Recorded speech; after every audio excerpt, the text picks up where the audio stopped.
And welcome to another episode of Patriots No Huddle. Derek Havens, Mike Diabate here, brought to you by PatsFans.com. Steve Ballesteri will be joining us here any minute. Before we jump off, Mike, how you doing, man? I'm doing great.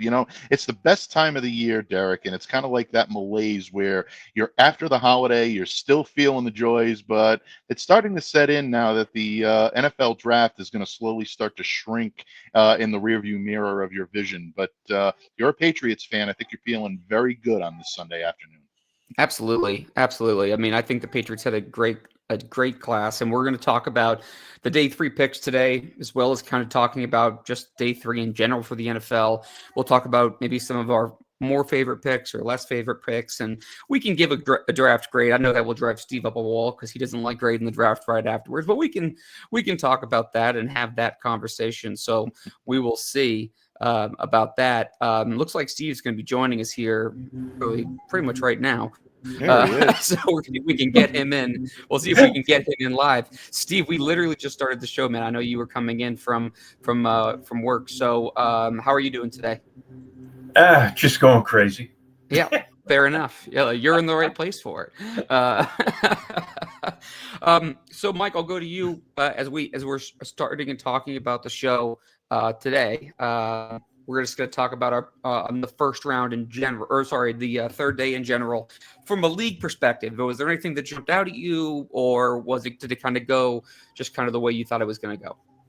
Well, Shedeur Sanders is indeed a Cleveland Brown. I think if you asked someone about a month ago, they probably would have thought that was with the first couple of picks in the NFL draft. He goes to that number 144, but we did predict here yesterday, all three of us believed that he would be off the board at some point on Saturday. So, mystery solved, I think, as far as that goes. Shedeur is going to now settle in to a new home, and hopefully he does very well in Cleveland. But I thought the board fell pretty much as I expected it to fall, with the exception of the shocking fall of Shedeur Sanders. A couple of guys that I was a little surprised that did not go drafted that ended up being undrafted. Xavier Restrepo, the wide receiver out of Miami. I know a lot of people were keeping an eye on him as a potential slot weapon.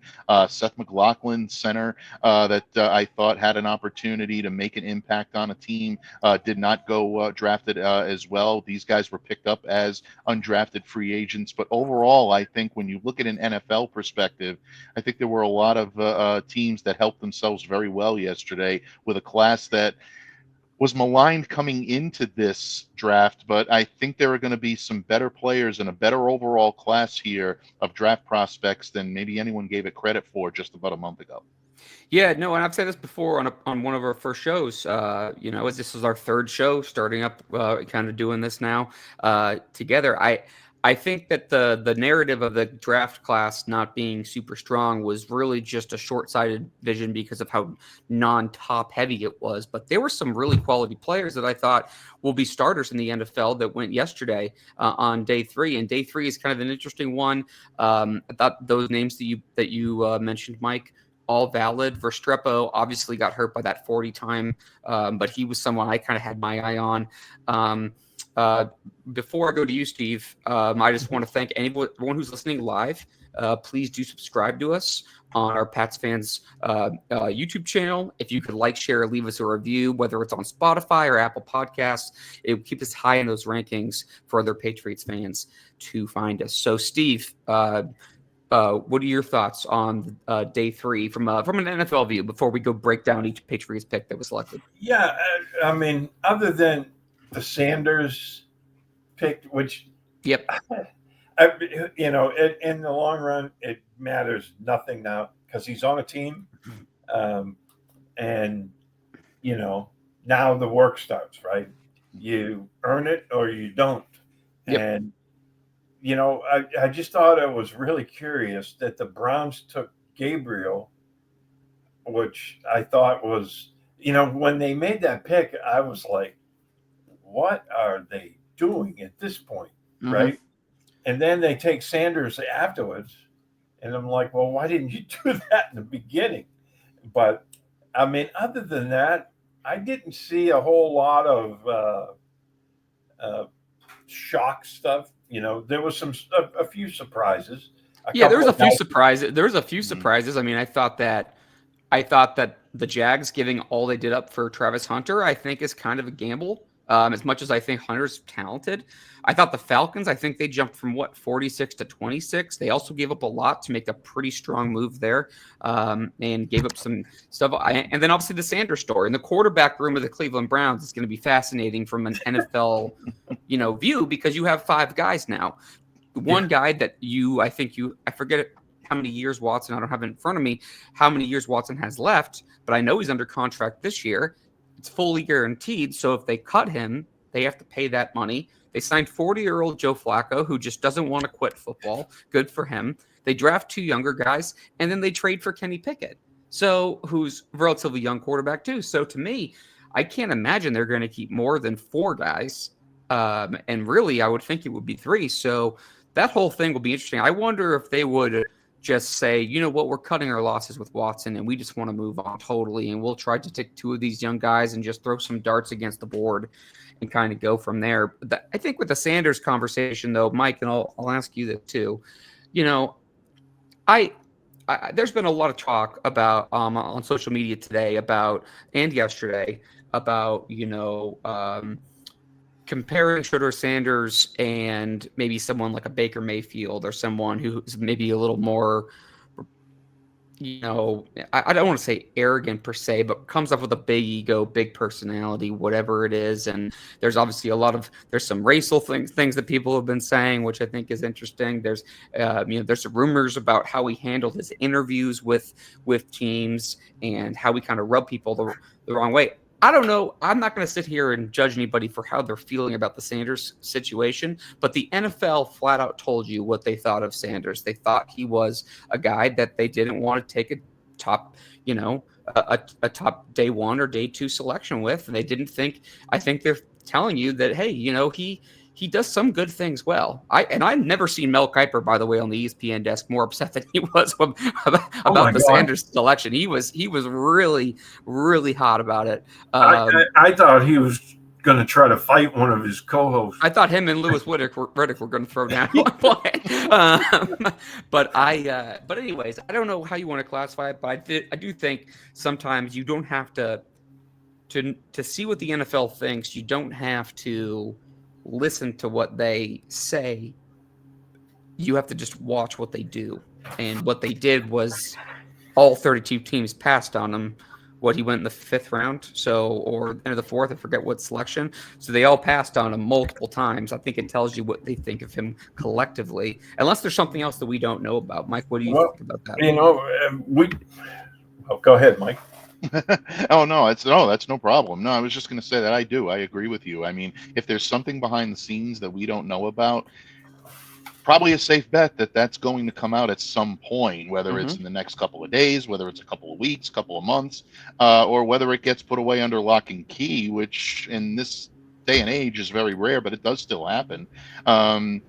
It's a situation where, teams made their decision that they felt was best for their football team. And look, I think we talked about this a little bit on our recap of day 1 on Friday morning, where you're looking at teams that not only talk about their ability to upgrade or their ability to maintain their prowess on the field, but it's also about the culture that they're trying to build, the locker room camaraderie that they're trying to build, and the culture around the team, the social media image of the team. And that's extremely important. And I think Shedeur is definitely someone that brings a swagger to an organization. He'll bring a lot of confidence. He'll bring a lot of excitement. And you love that about a player. But some teams may look at it and say, you know what, it's a little bit too rich for our blood to bring in someone that's going to have that much attention on him. And the fact that he did slip out of the 1st round, Steve, I think you brought up an excellent point a couple of days ago, where do you want all of the cameras? Do you want all of the microphones pointed toward a backup quarterback when you're busy trying to rebuild a team that already has its share of turmoil, not only on that roster, but in that quarterback room? To me, I think this is going to be a very interesting story to follow throughout the year. But ultimately, Shedeur Sanders is going to prove the critics right, or he's going to prove them wrong by how he performs on the field. If he goes out there and shows everyone that he is capable of playing like a top 10 quarterback in that draft class and one of the top quarterbacks in the league eventually, then yeah, at 144, a lot of teams are going to regret it. Very similar to the way a lot of teams regret letting Tom Brady slip to number 199. A different circumstance, a different player. But, do you let talent go by for individual reasons that in the long run don't make a whole lot of sense? I think it's way too early to determine that at this point. But yeah, I would agree. And your initial point, Derek, that Shedeur right now is someone that has a lot to prove on the field. So we'll see what that translates to in Cleveland and throughout the NFL. Absolutely. Great points. Steve, did you want to add anything before we start breaking down the picks from day 3 for the Patriots? Well, I think, the longer it went on yesterday, and then when they finally did take him, I was wondering if the reason behind that was his dad. And teams were shying away from, Sanders because they didn't want his dad constantly being, on social media talking about why his son is this or that, or, I don't know. It's all speculation, but at the I same mean, time, Dion did his son no. It didn't do him any good to come out and flat out say that there were certain teams he flat out would not let his son play for. And I think exactly. that that's the kind of stuff. I'm not saying that Dion doesn't have his son's best interest at heart. I'm not saying that at all. I can understand it. But at the same time, that's the kind of stuff that I think scared teams away and turned them off to him. They're like, your son is not, this is not, he didn't win the Heisman, his teammate did. And he's a fine player. He's a fine player. I do think he's qualified to be at least a backup. I don't know if he could be a franchise guy. That's TBD, and we'll find out. But I do think I am surprised that he dropped as far as it did. But I think that, again, it goes back to the reason he fell as far as he did, I think, is because a lot of teams were, no, you know what? We're good. Like, we don't need that drama.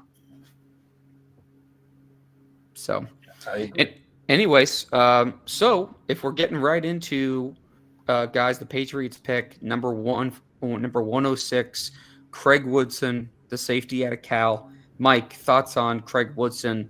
Looks like a guy who could potentially play in that free safety position, and that would be, he's kind of a different player than the guys they already have on the roster.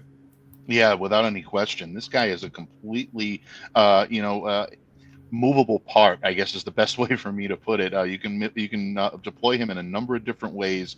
Very explosive when he's playing downhill, and I like the fact that this kid's versatility is going to allow him to wear multiple hats on this roster.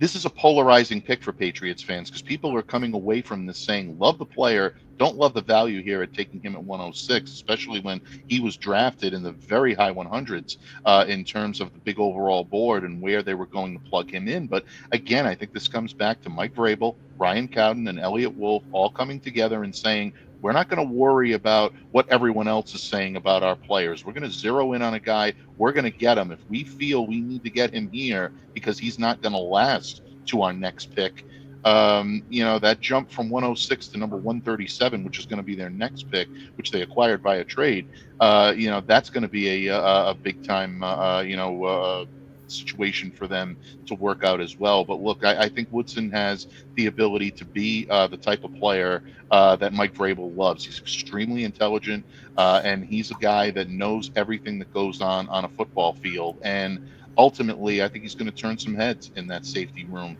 and especially in the defensive backfield, because this guy can play a little slot corner as well. Yeah, absolutely. I agree with that. Steve, thoughts on Craig Woodson? Yeah, and again, I mean, he has all kinds of versatility. He played deep safety. He played in the box. He played in the slot. So that speaks to football intelligence. And I believe it was either Ryan Cowden or Eliot Wolf I have to check back again, but they talked about his communication skills on the field and his football intelligence. So, they did a visit with him before the draft, at the East-West game. And those are the kind of meetings that, teams make up their minds about. They talk to a guy, and, a lot of people were up in arms. And frankly, let's call it what it is. A lot of people didn't like the pick because they didn't take who they wanted. Okay. Sure. How many times have we seen that? And this talk about him, they could have got him 3 rounds later. I'm not buying it. Plus the fact Daniel Jeremiah said he was one of his mid-round, sleepers out there. So, that's a good point. The player and where they took him, I'm not bothered by that. I mean, especially the fact he has an extensive experience in special teams, and he can play free safety. And they do have a ton of safeties, but almost all of them are, they're in the box guys. So if he can play free safety with any kind of, efficiency back there, he might see plenty of playing time. Yeah, Steve, I'm glad you brought up on Jeremiah, because he is, like the E.F. Hutton of draft. When he talks, everybody's going to stop. They're going to cup their ear and they're going to listen. He said that he believes Woodson has the opportunity to be a starter in short order. So I know that's a lot to put on this kid's shoulders, but that's the type of pedigree that he's bringing in here with him. Patriots fans, I wouldn't be angry at this pick. Give this kid an opportunity to show why he was worth being chosen at 106. He's one I'm really looking forward to in training. Yeah, no, I mean, he's got a great build, for a safety, 6 feet, 200 pounds, ran a 4.45. He's somebody who can play that free safety position. Now, I saw that Evan Lazar had posted some analysis on PatsFans.com of all the picks. He made a good point about Cal, where Woodson went to school, uses their safeties interchangeably, kind of has them playing different roles, so we had some versatility there. But I think the most important thing that I came away with was Woodson's more of a natural free safety, and that might help make it easier to keep Peppers and Duggar back to their natural positions and closer into the box and towards the line of scrimmage. I think that, to me, is really the biggest thing that comes away with this. So you got a good size, good athlete, someone who goes ahead and helps better your roster there. Moving on, guys. Number 137, Joshua Farmer, the defensive lineman from Florida State. Really like the value with this one. We talked about Woodson a second ago, maybe a little bit earlier than some people were hoping for. I thought Farmer here is a good, versatile defensive lineman, and I'm excited. I'm excited to see him kind of as a rotational piece. Mike, what do you think about Joshua Farmer? Yeah, I think this was a great pick for the New England Patriots. Look, they absolutely saw an opportunity to get him, did not want to wait, made the trade up, and I think it was a smart move to do. This guy's got a great, quick first step, and I love what I've seen from him on film. And the more I scout him, the more I believe this kid could really wreak some havoc in that in opponent's backfields once he's able to penetrate and to get back there. This defense wants to go on the attack. We've heard Mike Vrabel say it constantly. We've heard Terrell Williams say that he would love to see violence in this defense, and we've heard him say that in other stops as well. It's not just here in New England. They want to get aggressive on defense. Joshua Farmer is a guy that's going to allow them to do that. We had a chance to speak with him shortly after he was drafted yesterday, and he had a little bit of a chip on his shoulder, gentlemen. He was a little upset that he fell to number 137 in the 4th round. He believed he was a day 2 pick. He believed he should have been chosen on Friday. He did not. He feels the disrespect, and he's going to come in and take it out on opposing offenses, and that's a scary thing for the opponents of the New England Patriots this year. So I like this pick an awful lot. I think he's going to pay dividends right out of the box. Steve, what say you? Yeah, again, I think this was a really good pick, and this is the opposite, right? This was a guy that was supposed to go a lot earlier, and he happened to slide, and they took advantage of it. I mean, and I agree with Mike. He did not sound happy that he lasted this long.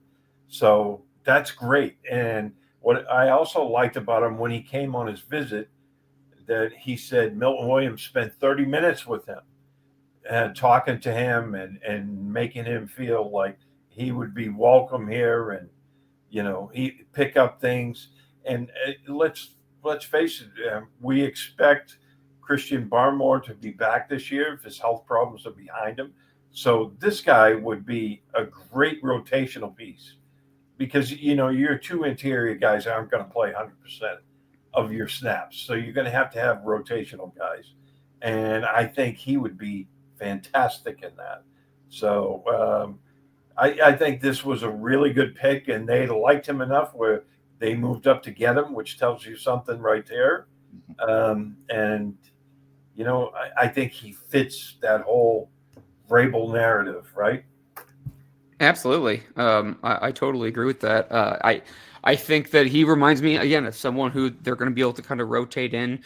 We don't know how much stamina Christian Barmore's going to have, at least at the beginning of the season, coming back after last year with the blood clots and everything. Milton Williams, I'm sure they're going to have his snaps, regulated, obviously, but, he's been a rotational guy in Philadelphia, and he's expected to play more. So they signed the kid from the guy from the Cardinals, but I can't remember his how to say his first name. Who they signed is kind of a guy that could kind of sub in there. And I think Farmer, you can kind of move all around. I think when I was watching him yesterday, and something that I kind of noticed before the draft when we were doing our defensive line preview, and I had mentioned this, but I love the way he attacks the middle of a guy's chest, and it looks like he's able to knock guys off balance. And that's a huge thing for leverage if they haven't played in a two gap style. I think that is something that should definitely be noticed. This one I thought was pretty well received, guys. Number 146, Bradyn Swinson, the edge player from LSU. He has the kind of ideal size that I always felt like this is more of almost like a Bill Belichick kind of mold, 6'4", 255, 260. A good amount of production. Obviously spent time at Oregon, and then obviously transferred to LSU. Steve, I'll go to you first. Thoughts on Swinson adding to the mix? I thought edge player and defensive line would make sense for them, and they attacked both of those here in back-to-back picks. Yeah, this was probably my favorite pick of day 3. Yeah, I think me too. Again, for some reason, some guys fall. You look at the size of this guy, and he fits that prototypical edge kind of guy. 13 tackles for loss, 8.5 sacks. That's pretty good. Yep. And they said, he's still got some work to do on his run defense and setting the edge, and that's okay, because they got Harold Landry and Anthony Jennings to do that. He could be one of your designated pass rush guys and rotate in on passing downs, and he has the capability to be an impact player there. I thought this was a fantastic pick. Yeah, no, his last year, he's second team All SEC. Led LSU with 13 tackles for a loss, 8.5 sacks. He played in 13 games, 12 starts, 58 tackles, 3 pass breakups, 2 forced fumbles. He put together a really nice season for the Tigers down there. Mike, what are your thoughts on Swinson as a player? Yeah, I think I echo Steve's sentiments. This is my favorite pick on day 3 for the New England Patriots. I just love the game that he brings. We talked about Farmer's quick step in the previous just few minutes. This kid's first step is elite, and he has a real good opportunity to make this team a lot quicker around the edge. He's very quick when it comes to getting speed around the edge, but he doesn't just rely on that speed. The thing that I love about this kid is fundamentals, hand placement. He knows how to perform a block. He performs a block with his full body. And that's not something that all rookies inherently come into the NFL knowing how to do. A lot of times you really have to work with these guys to get them to align their legs, their feet, their hands. Steve's nodding his head. He knows exactly what that entails and how difficult that is to coach at times. This kid comes in with it ready out of the box. And again, you're also looking at someone now that's coming in and believes that he is a better player than his number 146, slot that he was drafted in. He didn't quite have the chip on his shoulder. I think Bradyn is a little bit more of a jovial guy, but he said a couple of times on the call, "You got to steal. You got yourself a dog. I'm going to come in. I'm going to work hard every single day." I admire that in what he had to say. He took the high road, but that was his way of putting the rest of the NFL on notice. You wanted to bypass me. The New England Patriots were the ones that took the chance. I'm going to reward that. Yeah, I think this kid has solid star material in him when it comes to his ability to assimilate into that Patriots front seven. Love this pick.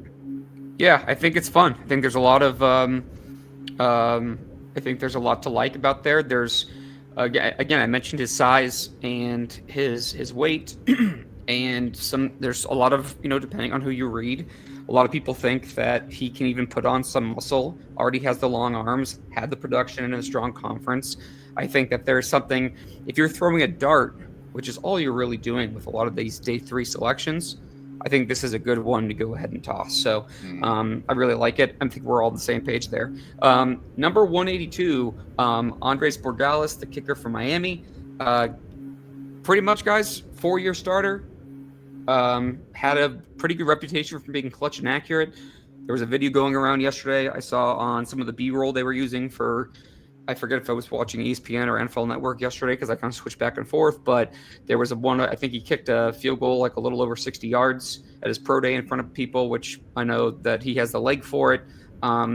Mike, we knew they were going to draft a kicker, and this is one of, I thought they spoke pretty highly about what they thought about Borregales to take him at 182 overall, and the rumors was that a lot of people were after him, so they wanted to go ahead and make sure they were the first in line to get his services.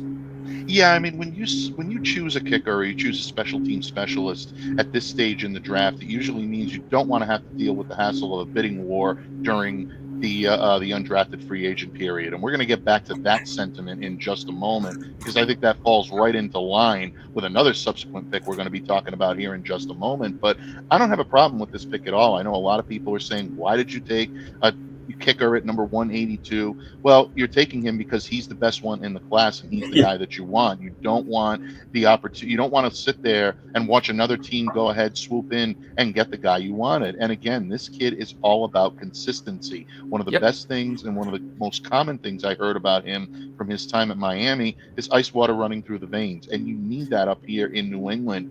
He's a kid that understands the history behind this team. He grew up idolizing Adam Vinatieri, has the utmost respect for guys like Steven Gostowski and Gino Cappelletti and Nick Folk, guys that have kicked here under very pressure-packed circumstances and have made things happen. And look, again, you've mentioned also his ability to kick for distance. His longest came from 56 yards last year. I think this kid is also eager to show that he can kick in the elements. Even though he's from Miami, he's going to get a chance to kick in the cold. We know that he can kick through wind. So this is going to be, I think, a very interesting camp competition this year between he and John Parker Romo, who actually know each other. They trained together for a couple of off seasons previously, so that's going to be a friendly competition that I'm looking forward to seeing. I'm going to miss you right there now beside me, Steve, because we always love to watch the kickers go at it during training camp between the kickers and the punters. We used to have a lot of fun breaking those down side by side, but yeah, I think if you're going for a kicker and you wanted one, I have no problem with the Patriots doing it here, and they got the best one in the class, at least in my opinion. Made 86% over 4 years for field goals, 75% from 50-plus over the last 2 years, Steve. Thoughts on Borregales? Yeah, I think they made the right call there. And for those, regardless of what they did there, they were going to get flack for it, right? But I want to remind everyone that was paying attention that just a few picks after New England, who took a kicker? Baltimore. And you would think that if, this guy was on the board, the Ravens would have swooped in and grabbed him because of Absolutely. the issues that, their guy is going through. So, we could see a new kicker in Baltimore as well this year, but I think the Patriots made the right call there. And we knew they needed a kicker. And yeah, Mike was talking about not only did they work out together, but John Parker Romo and him, he said he considers him, a close friend.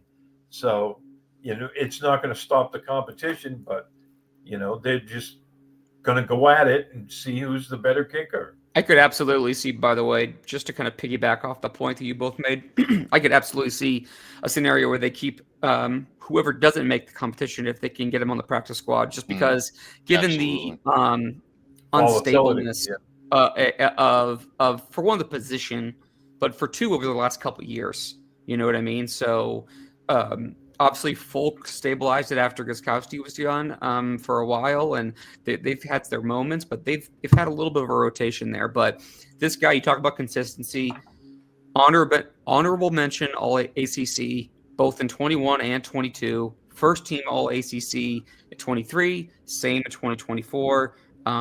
Just got better and better, and I think that, look, it's one of those things, guys, where you'll have some people, make a joke about taking a kicker, this high, but kickers are one of those positions where it's not important until you need it to be.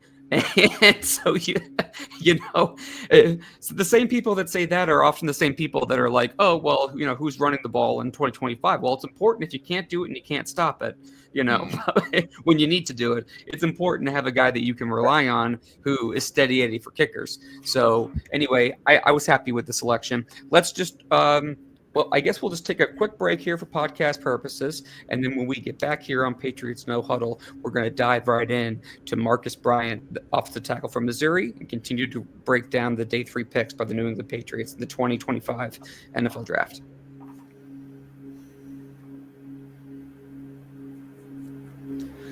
All right, we are back here on Patriots No Huddle. Mike T. Bates, Steve Balistrieri, Derek Avens, your host as always here. Guys, good discussion so far. Let's kind of keep it rocking.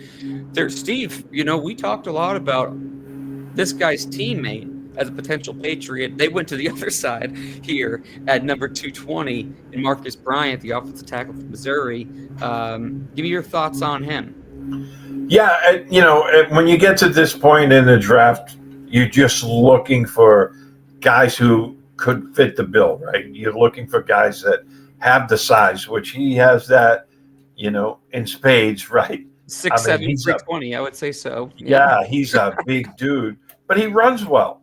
He was pretty athletic. And, for all the talk about Membu, Membu was the right tackle. This guy was the left tackle. So, at this point in the draft, he's definitely worth a flyer. And, you see what he can do when he comes in. It sounds weird now, but the Patriots are set a tackle, right? I didn't believe I would ever say that in the last few years. But they're set a tackle right now because they have Will Campbell, they have Morgan Moses, and they still have Caden Wallace, who they still have high hopes for. So, they're pretty much set. But at the same time, this guy, it might end up being a practice squad for him, or he might catch a dose of that Foxborough flu that we've seen for so many years, right? Comes around in the end of August. But I think, that the door is open for this guy to show what he can do. I mean, he was a left tackle at a big-time football school, so in the SEC. So he has the traits that he could play left tackle, and who knows? They might decide, if he beats out Caden Wallace, he might be your swing tackle. But I think it'll be practice squad for this guy. But overall, I like the pick. Again, I mean, you're getting him at 220, right? So you're not going to sit there and say, oh, if he doesn't work out, he was a total bust, right? Well, look, if you're going to throw a dart, you take the guy that's 6'7", 320 with good feet. Okay, if you read any of his draft profile, pretty good speed too. Yep. If you read any of those draft profiles on him, it's a lot of criticism for him as technique. Mhm. That's something that you can coach. You can't coach the feet. You can't coach the athletic ability, the size. Had 42 starts between SMU and Missouri, which is good. I still agree with you, Steve. You have Morgan Moses at least for probably 2 years, I would say. Will Campbell, we're all hoping it's going to be that left tackle, which is why they took him so high. Caden Wallace and now Bryant, I think, are two interesting prospects to kind of develop and continue to work with. Mike, what are your thoughts on Marcus Bryant from Missouri? Yeah, absolutely. You hit the nail right on the head, Derek. If you're going to take a chance on a guy, you take a chance on a guy with the size and the overall speed and the foot speed that this kid has. And if he works out, it really, is such a benefit to your offensive line. If it doesn't, like Steve said, you're talking about a 7th rounder at number 220. Guys like this have a, decent chance at making the roster, but certainly not a lot by any stretch of the imagination. So he's going to have to come in and he's going to have to earn it. Is he going to be able to utilize his skill and turn that into technique with the proper coaching?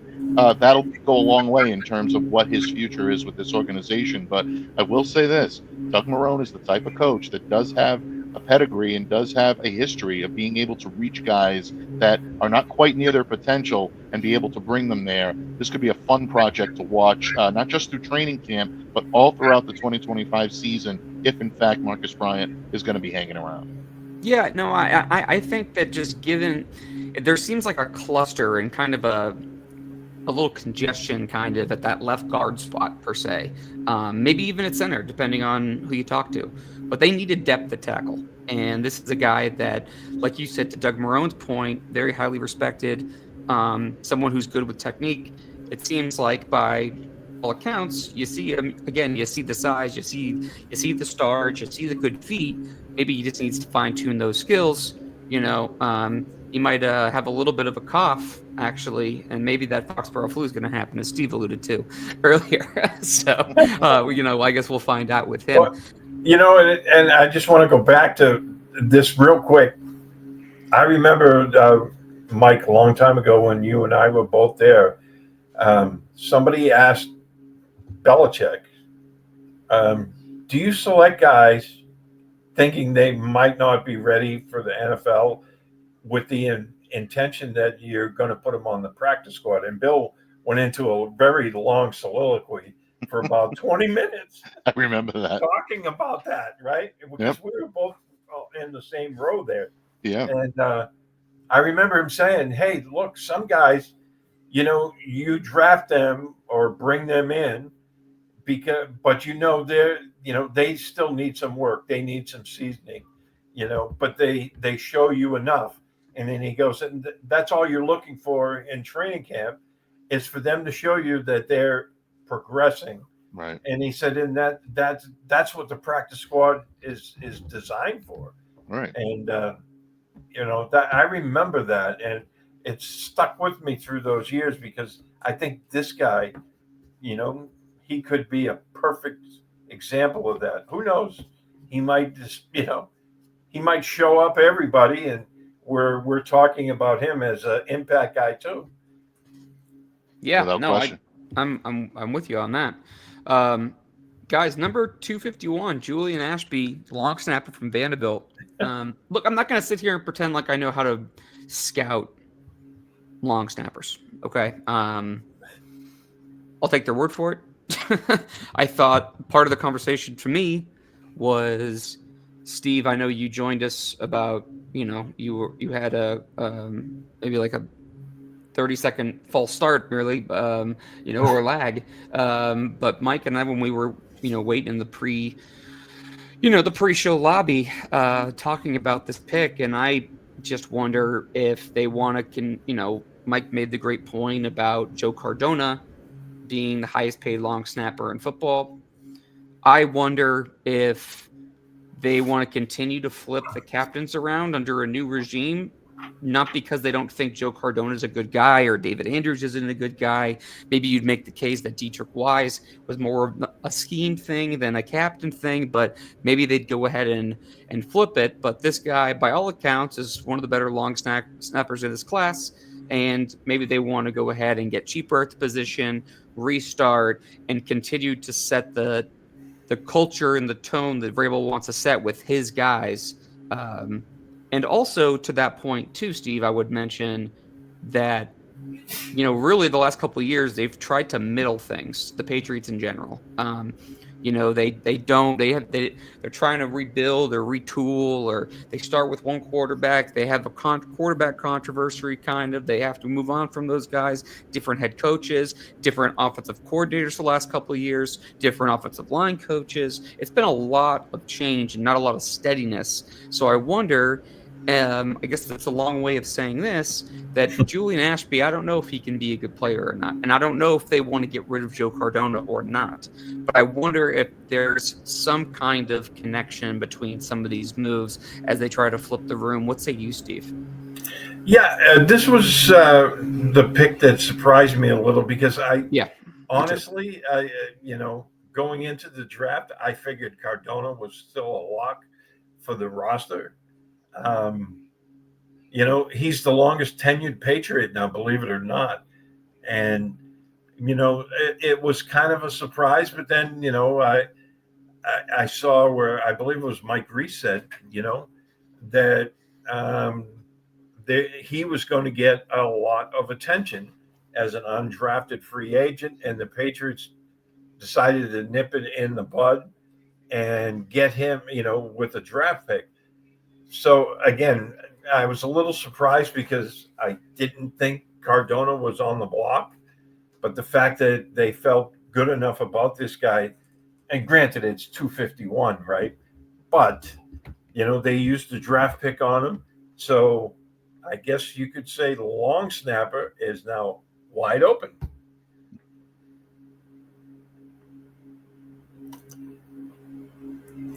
Can't hear you, bud. Did you mute yourself? Sorry, I did. So second time I've done that in 3 shows. Great start. He's a little going back to our old show. That's a Goldman. It is a Goldman. That's rough. 6'1", 231. I thought Lance Zerloins had an interesting, quick little summary. Undersized but highly accurate snapper with good operation quickness and getting the ball to his punter. Ashby appears to be the best long snapper in the draft class, but he might have to make an NFL roster as an undrafted free agent. Again, Steve, your point, 251. Basically just wanted to make sure they could draft him. By all accounts, very smart guy, studying, I believe, mechanical engineering. So a lot of people around Vanderbilt had a lot of good things to say about him from what I was reading. Again, never spoken to him. Hard to evaluate long snappers. I'm just going off of kind of if you're going academic-wise, Vanderbilt is academic school. Yeah, I've heard nothing but nice things about Ashby. But Mike, anything you want to add on that one? Yeah, I think a couple of different nuggets of information that may lend a little more into what the Patriots were thinking here, because I know a lot of Pats fans, if you watch social media and you were on social media on Saturday, thought they were losing their minds picking a long snapper at number 251 when you still had 257 sitting there, and you're also saying to yourself, okay, well, just wait until he's an undrafted rookie free agent. Well, there were a couple of reasons why. Steve, you hit on one of them where you said Mike Reese's report about him garnering a lot of information when the undrafted rookie free agent period begins. From what I'm hearing, that was absolutely correct. There was a bidding war that was kind of circulating surrounding Ashby, and there were a lot of teams that were interested in bringing his services in. You take that step a little bit further, because I was intrigued by this and I'm trying to find out what the Patriots were thinking here. There was a lot of, from what I'm hearing, again, significant intel that if they waited to try to take him at number 257, he wasn't going to be there. That there were actually rumors that he might have been off the board before this draft came to a close. So the Patriots zeroed in on this kid and they made the move and they selected him at 251. Again, you use a draft pick on a long snapper, you're going to have criticism, and that criticism is not going to die down. But for anyone wondering what the Patriots were thinking, that's what they were thinking. They wanted to make sure that they got the guy that they wanted, and you can't really fault them for that. The other thing to remember about Cardona, and as much as I love Joe Cardona and had the opportunity to meet him several times, you will not meet a nicer, you will not meet a more dedicated or a harder worker than Joe Cardona, and he represents the Naval Academy with such poise and such class. Sorry, Steve, but you do get the point. Cardona is someone that you want in your captain's room, but keep this in mind. He is the highest paid punter in the league right now. If the New England Patriots were to cut him before June 1st, they're going to save $1 million against the cap. If they cut him after June 1st, that total jumps to $1.3 million. It's not a lot, but it is a savings.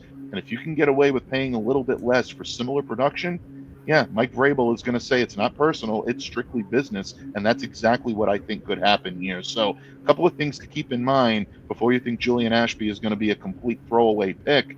I would say, to Steve's point, it's wide open, and there are tangible reasons why.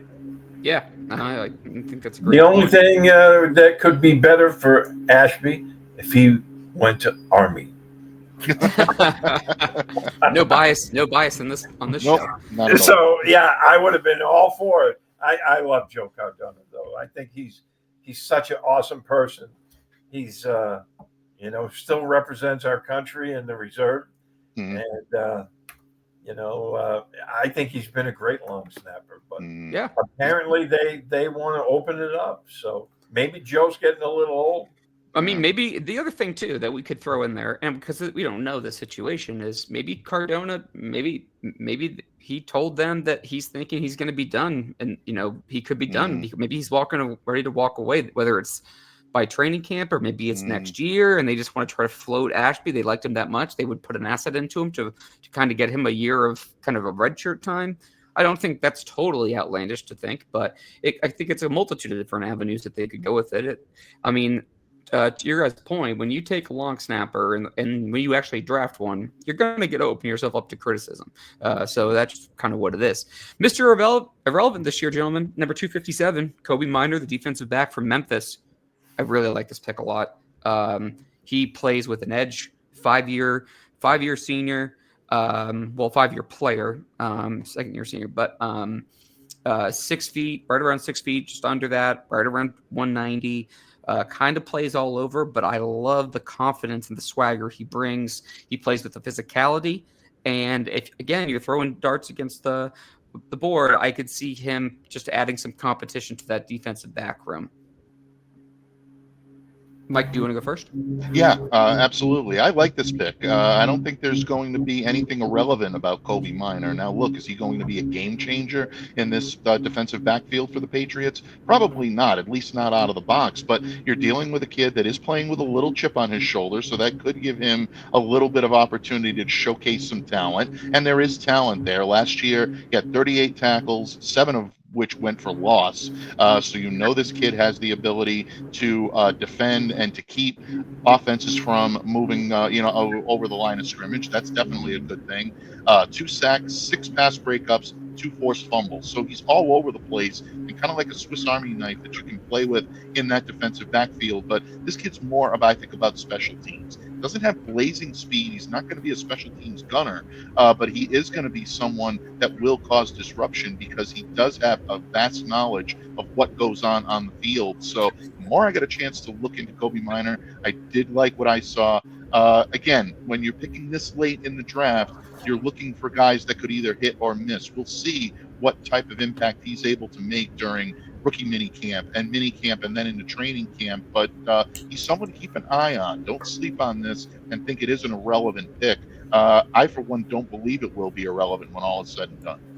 I think he's really intriguing. And again, playing with that chip on his shoulder, primarily played outside last year, but from all accounts, he has some versatility there. And, I still think that they are flipping defenses. So there's probably some of these guys that you might look at some of the deeper part of the depth chart in the defensive back room.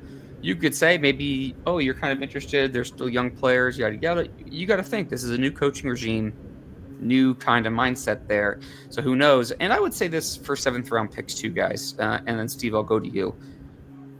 Again, we've said this phrase a few times. It is true on day 3. You're taking these you're kind of throwing these darts and seeing what hits or what sticks or whatever.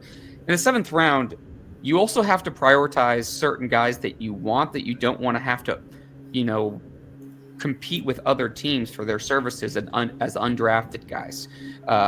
Because don't forget, there's a lot of undrafted guys who are picked up by teams as soon as the draft concludes that actually make more money than the guys in the 7th round because you have multiple teams bidding for their services. But I think Minor was a guy that kind of brings that, again, I'll go back to that tenacity and that violence and that swagger that Vrabel wants to instill in his team. And I'm kind of intrigued with the skill set overall. Steve, what do you think about Kobee Minor? Yeah, at first, all the talk of Mr. Irrelevant. And, I feel bad for those guys because you're basically announcing to the world on television, this guy has no shot at making an NFL roster. So my heart always goes out to those guys, and I always root for them, whatever team takes them, that they make a roster.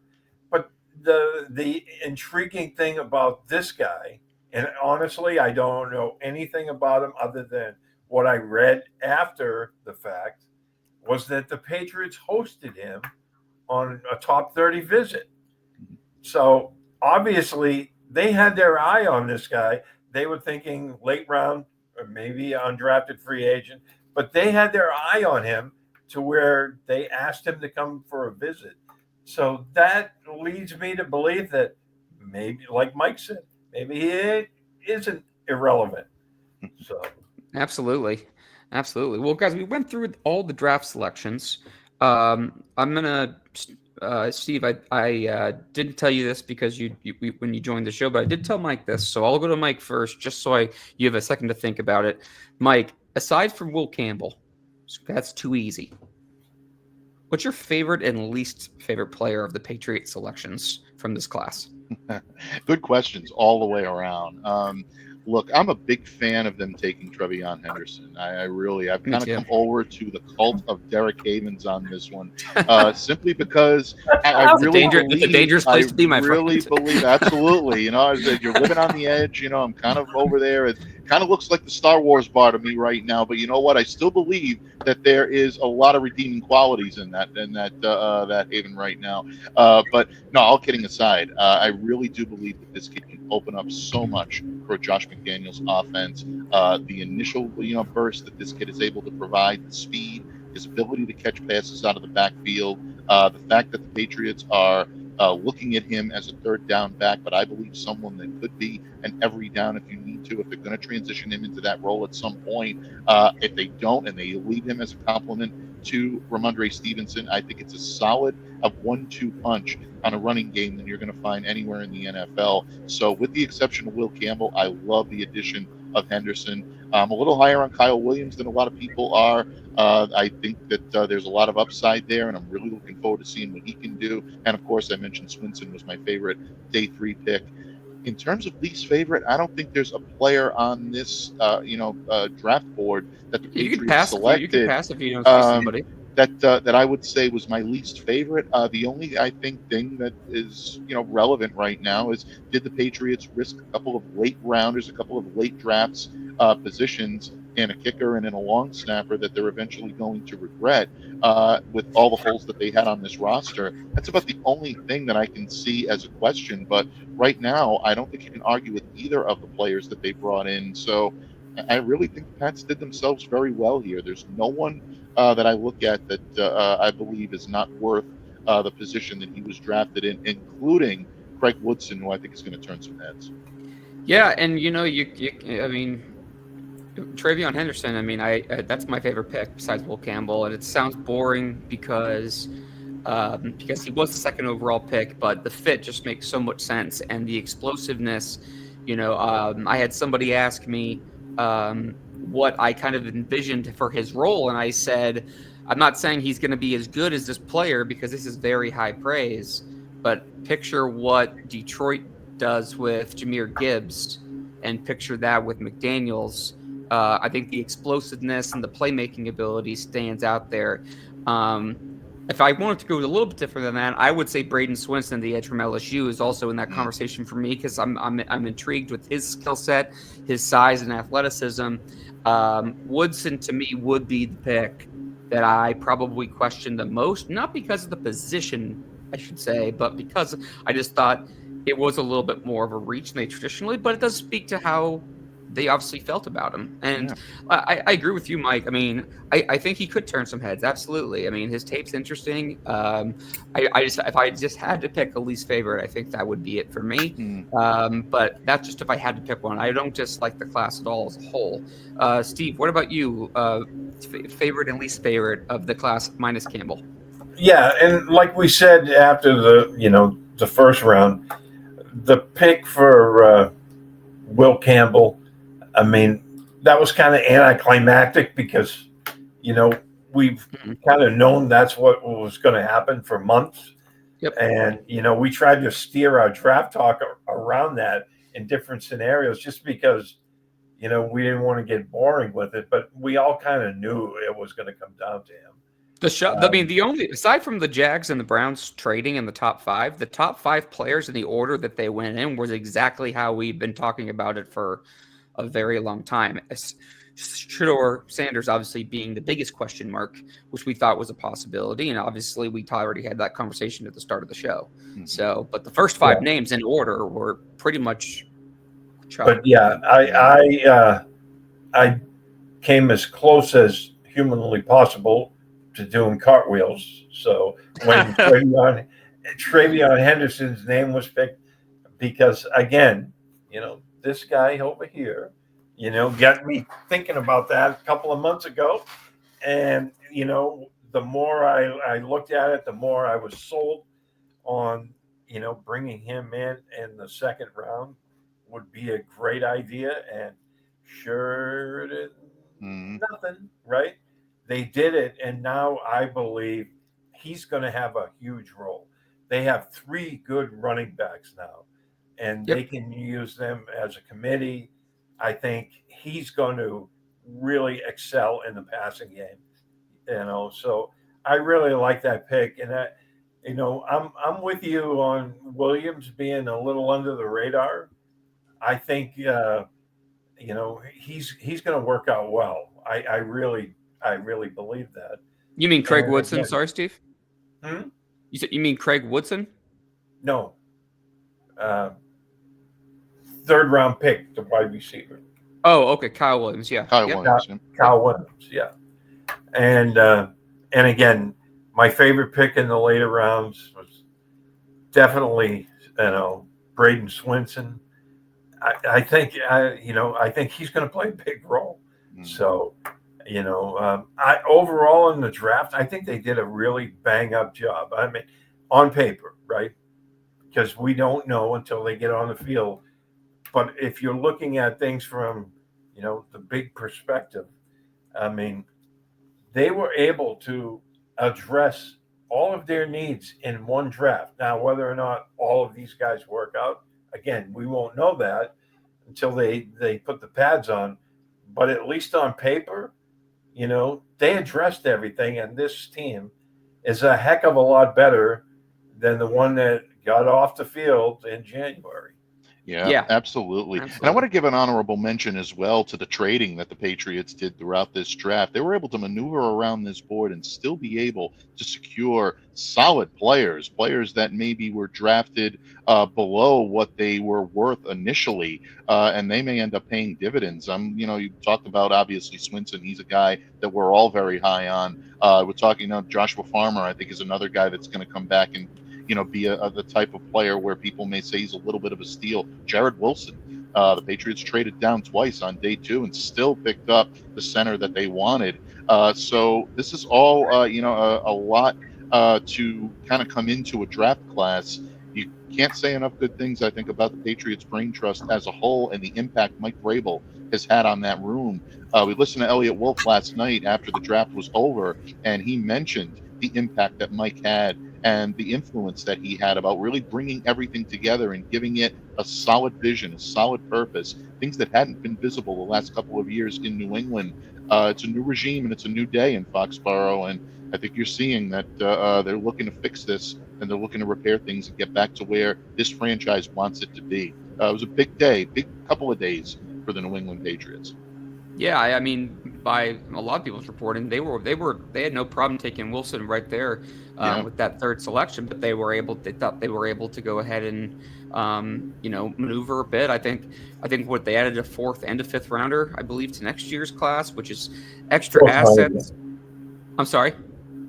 Fourth. Yeah. So they were, you're able to add a little bit of extra ammo for next year, and I think you were able to really retool. I think they did a good job kind of moving up and down the board. The last thing I want to finish up the show, guys, with real quickly, we don't have to spend a ton of time on it, but the Patriots undrafted free agent class, I think it's worth mentioning a couple of guys. Landon Larison is a guy that, to me, I am fascinated with as a guy that could be moved around from running back to slot receiver, kind of has some incredible stop-start production, excellent in pass blocking as well, which is how you can get on that field quicker.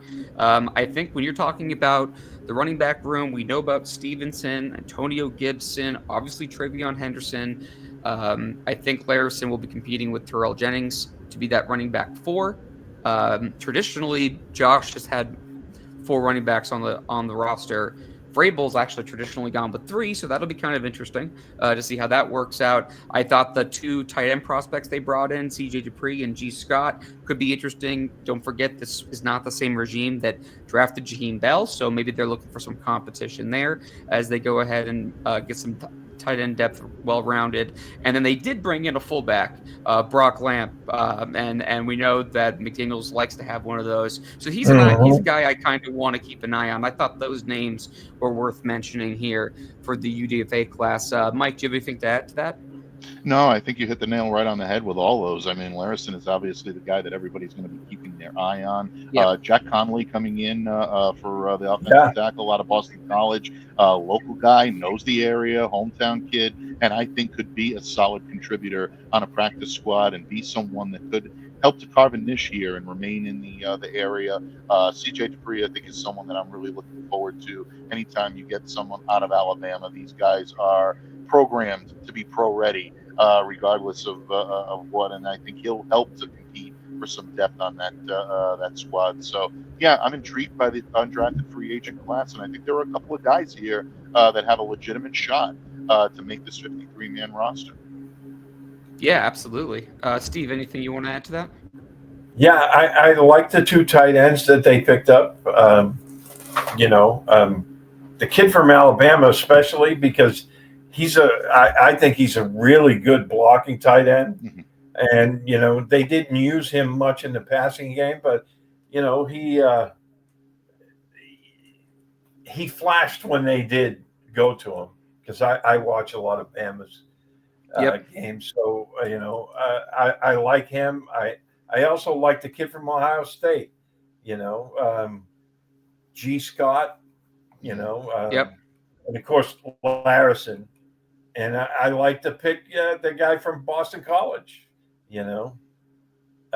Jack Conley. I mean, he was a right guard, but, you bring in a guy like that.